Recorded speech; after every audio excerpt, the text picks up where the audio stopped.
시편에는 제목이 있습니다. 그 제목이 시편을 이해하는 데 결정적인 역할을 합니다.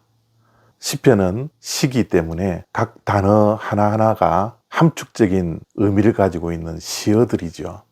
그래서 시편을 정말 잘 이해하려면 한자 한자 그 단어에 함축되어져 있는 의미를 깊이 생각하고 묵상해야 합니다. 시편 22편의 제목이 다윗의 시인데 인도자를 따라 아할렛 샤할에 맞춘 노래다라고 합니다. 여기에서 아할렛 샤할이라는 것은 새벽 사슴이라는 뜻입니다. 사슴은 약한 동물이죠. 늘 사자의 먹잇감이 되는 동물이 사슴입니다. 그런데 그 사슴이 새벽의 사슴이라는 겁니다. 밤새도록 무언가를 당해서 밤을 샜던 사슴인 것 같습니다. 그래서 밤새 뜬 눈으로 보내다가 새벽을 깨운 사슴이라는 겁니다. 다윗이 어떠한 고민과 걱정과 염려와 두려움이 있어서 밤새 뜬 눈으로 보낸 사슴과 같은 상황을 맞이했을까요? 시편 22편 1절과 2절 말씀입니다. 내 하나님이여, 내 하나님이여, 어찌 나를 버리셨나이까? 어찌 나를 멀리하여 돕지 아니하시며 내 신음소리를 듣지 아니하시나이까? 내 하나님이여, 내가 낮에도 부르짖고 밤에도 잠잠하지 아니하오나 응답하지 아니하시나이다. 아멘. 다윗의 대적들이 다윗을 많이 괴롭혔던 것 같죠? 그래서 다윗은 낮에도 하나님께 부르짖고 밤새도록 하나님께 부르짖었습니다. 그럼에도 불구하고 하나님은 침묵하셨죠. 다윗의 부르짖음에 응답하지 않았습니다. 다윗은 절규했지만 하나님은 끝내 외면하셨죠.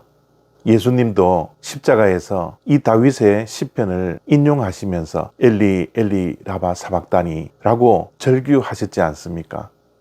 신앙인들도 하나님께서 그 기도를 응답해 주시지 아니하고 외면하시고 침묵하시고 심지어 하나님께로부터 버림받았다라는 감정이 들 때 하나님께도 상처가 되는 것입니다. 지금 다윗은 어쩌면 하나님께로부터 거절당하는 깊은 상처가 있을 수 있는 상황에 처해 있습니다. 또한 다윗은 주변의 사람들에게 깊은 상처를 받았습니다. 그래서 자기 자신을 비관할 수밖에 없는 상황에 처해 있게 되었습니다. 6절, 7절 말씀입니다. 나는 벌레요, 사람이 아니라 사람의 비방거리요, 백성의 조롱거리니이다. 나를 보는 자는 다 나를 비웃으며 입술을 삐죽거리고 머리를 흔들며 말하되.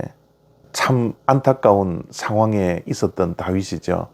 사람들이 다윗을 조롱합니다. 비웃습니다. 왕따시킵니다. 그래서 자기 자신의 삶이 얼마나 비관스러웠냐 하면 나는 벌레입니다. 나는 더 이상 사람이 아닙니다. 사람의 비방거리가 되었고 백성들의 조롱거리가 되었습니다. 라고 하며 자기 자신을 비관하고 있는 처지에 놓이게 되었습니다. 깊은 상처를 갖게 되었죠. 어쩌면 지금으로 말하면 심한 우울증에 빠져있는 상황입니다. 그러나 다윗은 이런 절망적인 삶에 오래 머물러 있지 않습니다. 이것이 다윗의 탁월함이죠.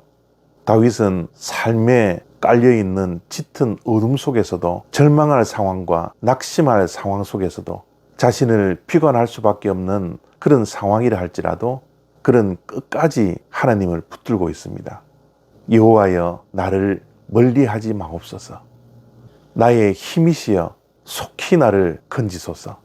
다윗은 의지할 곳은 하나님밖에 없었습니다.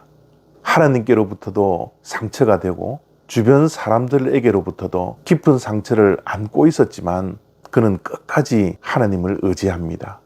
하나님의 도움을 간구합니다.